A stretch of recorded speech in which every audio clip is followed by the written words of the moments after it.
Abdurrahman bin Auf radhiyallahu anhu,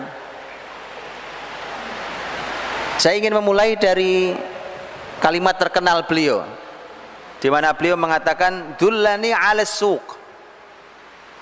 tunjukkan pada saya di mana pasar. Di mana kalimat itu disampaikan saat Abdurrahman bin Auf tidak punya harta sama sekali, hijrah meninggalkan Mekah menuju Madinah dalam keadaan tidak membawa harta sama sekali, padahal hartanya banyak di Mekah. Maka ditampung oleh saudaranya yang baru dikenalnya, yaitu Sa'ad bin Rabi', sahabat kaya Madinah radhiyallahu anhu, dan kisahnya antum semua tahu. Sa'ad bin Rabi' siap berbagi rumah, berbagi kebun, berbagi istri. Berbagi istri maknanya adalah, saya ceraikan, mana yang kamu mau dari salah satu istri saya, kalau itu yang paling kau minati maka silakan ambil, nanti selesai masa iddahnya silakan kamu nikahi. Itu maksudnya.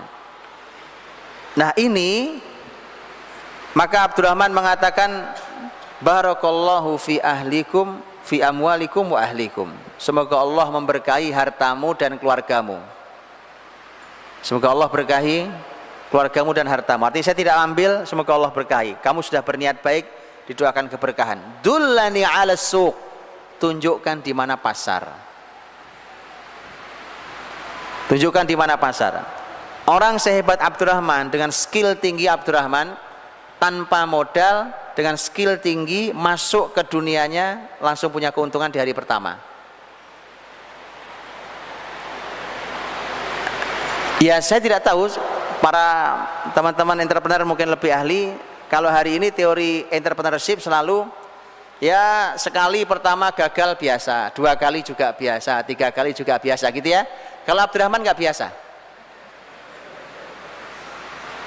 Karena Abdurrahman bin Auf hari pertama masuk pasar, ditunjukkan pasar. Di mana pasar? Tunjukkan saya, ditunjukkan pasar, itu pasarnya. Tunjukkan pasar, masuk pasar, hari itu tidak ada modal. Wong dipinjemin saudaranya juga nggak mau dia. Tidak ada modal, tapi punya skill dia. Bayangkan itu, dia punya skill tanpa melanggar syariat. Karena hari ini kita kadang-kadang diajari skill tapi tidak peduli halal haramnya. Ya, Abdurrahman bin Auf dengan skill tingginya masuk ke pasar, kemudian beliau hari itu dia mendapat keuntungan. As-samin wal aqid. Samin itu minyak samin tuh, samin. Aqid itu susu yang dibekukan. Dia kurang lebih lah gitu ya, kurang lebih aqid namanya. Itulah 2 keuntungan yang didapat oleh Abdurrahman bin Auf. Begitu ditelateni setiap hari sampai dia bisa beli emas. Emas pertama yang dia beli tidak terlalu banyak memang, tapi lumayan. Ya, nawati min dhahab. Ada emas walau tidak besar.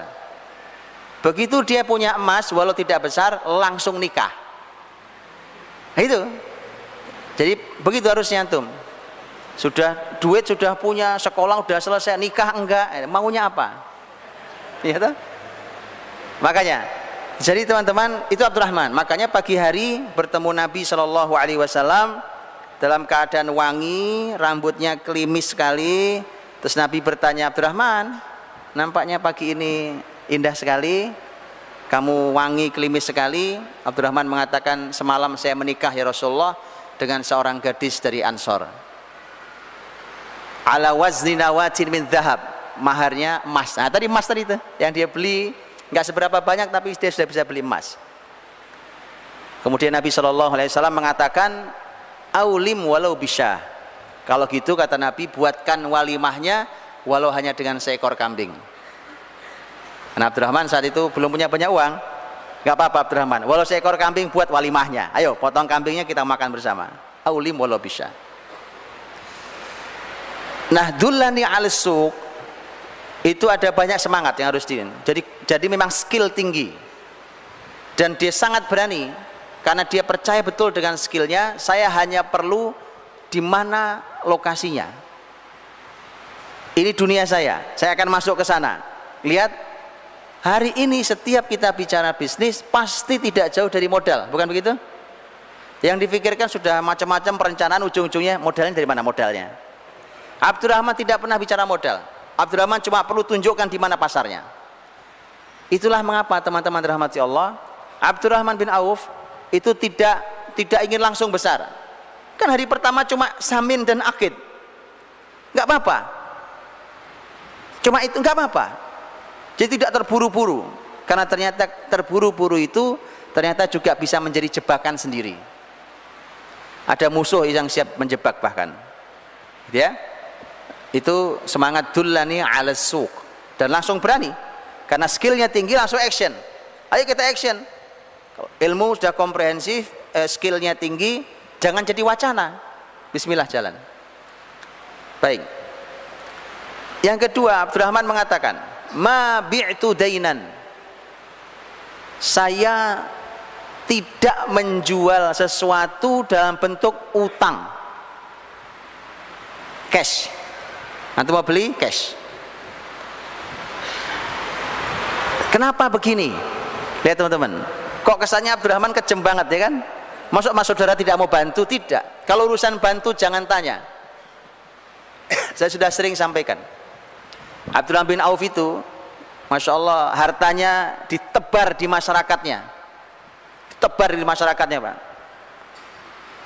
Penduduk ibu kota, Madinah itu, penduduk ibu kota, sepertiga pernah dibayari hutangnya oleh Abdurrahman bin Auf, sepertiga pernah dihutangi oleh Abdurrahman bin Auf, dan sepertiga pernah disilaturahimi dengan uangnya Abdurrahman bin Auf. Bisa sering sampaikan. Artinya kalau urusan sodako, jangan tanyakan itu. Tapi sekarang saya sedang bisnis, bukan? Yang hasilnya kan saya sodakohkan lagi. Kalau akad kita bisnis, maka tidak ada hutang. Antum mau beli cash. Kenapa? Ini yang mulai harus kita tumbuhkan. Budaya ngutang itu tidak benar. Ngutang boleh, tapi budaya hutang tidak benar. Maka saya mohon maaf sebesar-besarnya. Kalau orang megang kartu kredit, Pak, kemudian nanti umpamanya, mohon maaf sekali lagi, umpamanya kemudian dibilang, tapi ini Pak kartu kredit syariah. Oke? Mohon maaf saya cuma bertanya, tolong dijawab, di mana syariahnya membuat hutang menjadi sistemik? Kalau ngutang boleh, benar. Hutang boleh, benar. Nabi pun ngutang. Boleh hutang itu. Dengan syarat, bisa bayar, bertekad membayar, dan seterusnya.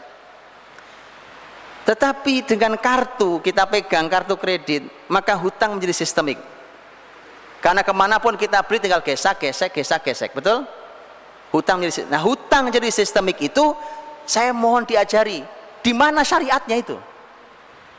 Di mana syariatnya menjadikan hutang sebagai sistem? Rasul Shallallahu Alaihi Wasallam ketika bicara tentang jual beli, Nabi mengatakan yadan biyadin, ha biha. Artinya tangan ketemu tangan. Yadan biyadin, artinya cash. Mana uang antum? Ini barang saya punya. Cash. Membiasakan cash itu luar biasa, teman-teman. Karena hari ini ternyata, Masya Allah, karena hutang dibuat sistemik, akhirnya orang mengambil keuntungan dari hutang itu. Akhirnya orang beli cash malah susah dapat barangnya.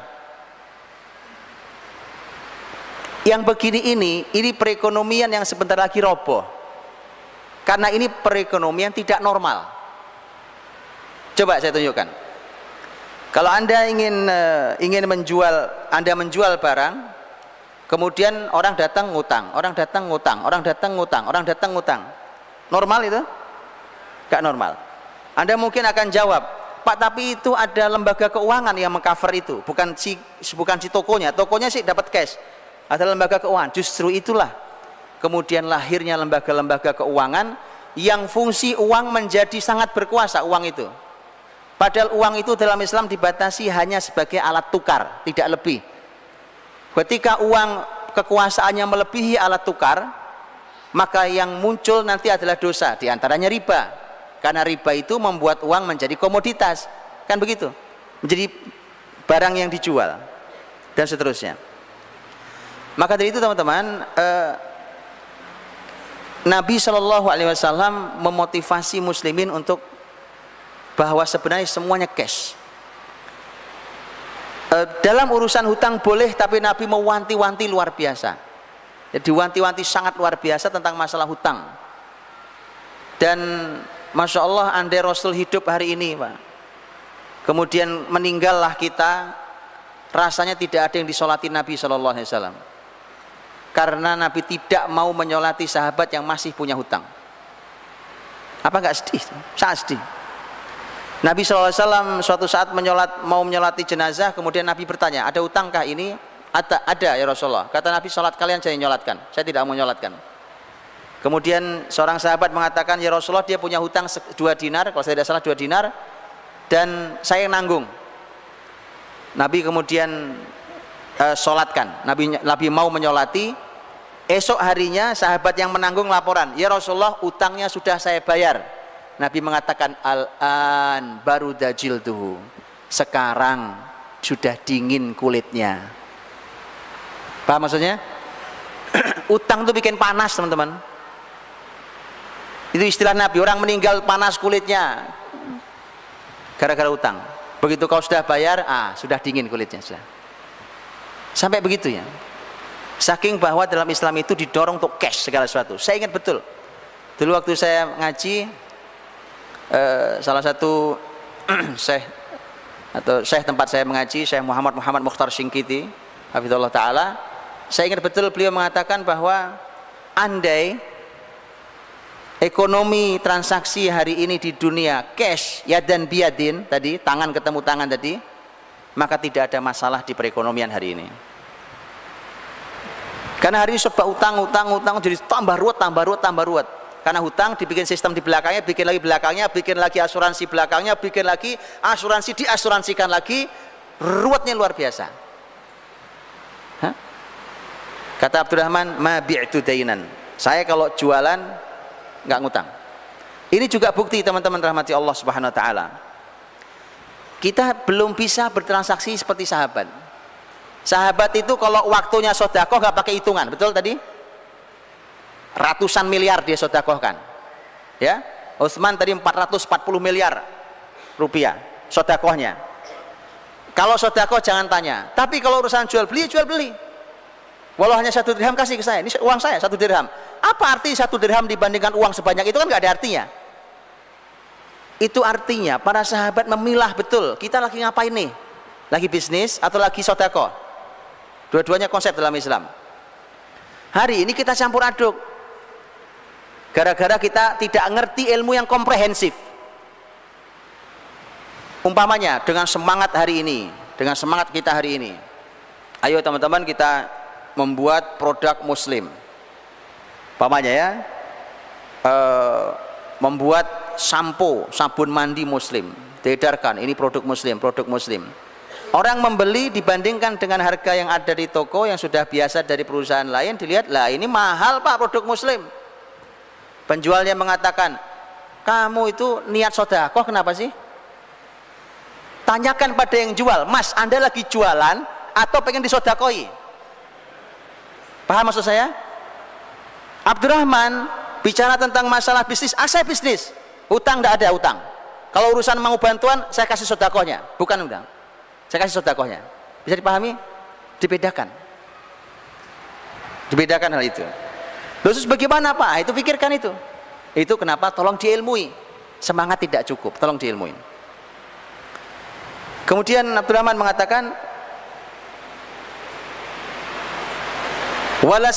walastaqlaitu ribhan. Ini yang tadi saya bilang. Persis juga kalimat lain, walam urid an arbah katsiran. Kalau yang walastaqlaitu ribhan artinya saya tidak pernah menganggap sedikit keuntungan itu. Berapapun keuntungan tidak pernah saya anggap sedikit. Berapapun sedikitnya saya anggap itu untung. Bukan untungnya sedikit, tetapi sedikit apapun ini untung. Paham ya? Dan walam urid an arbah katsiran, saya tidak ingin untung banyak. Itu konsep Abdurrahman, Pak. Kurang lebih sama dengan kalimat Utsman radhiyallahu anhu. Ternyata itu konsep sahabat. Mengapa? Walaupun boleh, tapi dalam Islam teman-teman, itulah mengapa saya sering katakan naiklah dari pembahasan sekedar naiklah dari pembahasan fikih muamalah halal haram kepada pembahasan yang lebih tinggi. Ada dua jenjang begini. Ini halal haram, ini mulia. Ini sudah halal, baik, silahkan diambil, boleh antum ambil. Tapi ini mulia. Ambil keuntungan, saya buat ambil keuntungan 100%, 200%, boleh, silahkan ambil.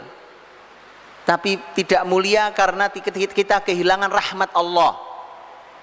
Karena Allah merahmati siapapun yang lapang saat menjual, lapang saat membeli. Bisa dipahami ya? Jadi artinya, makanya kalau belajar tentang seperti ini, cuma belajar tentang tips, triknya, dan tidak tahu pondasi dasar sahabat dulu ahli Quran, mendarah daging Quran dalam dirinya, kalau disampaikan Nabi ampunan, rahmat, itu mereka kejar habis-habisan, gitu ya. Nah kalau tidak seperti itu, maka hasilnya tidak akan baik, Pak. Kita belajar seperti ini. Baik, saya tidak mengharapkan untung yang banyak, kata Utsman. Walam ashtari ma'iban. Kalau tadi Utsman mengatakan saya tidak membeli barang yang tua, kalau Abdurrahman mengatakan saya tidak membeli barang yang cacat. Jadi saya nggak jualan barang cacat.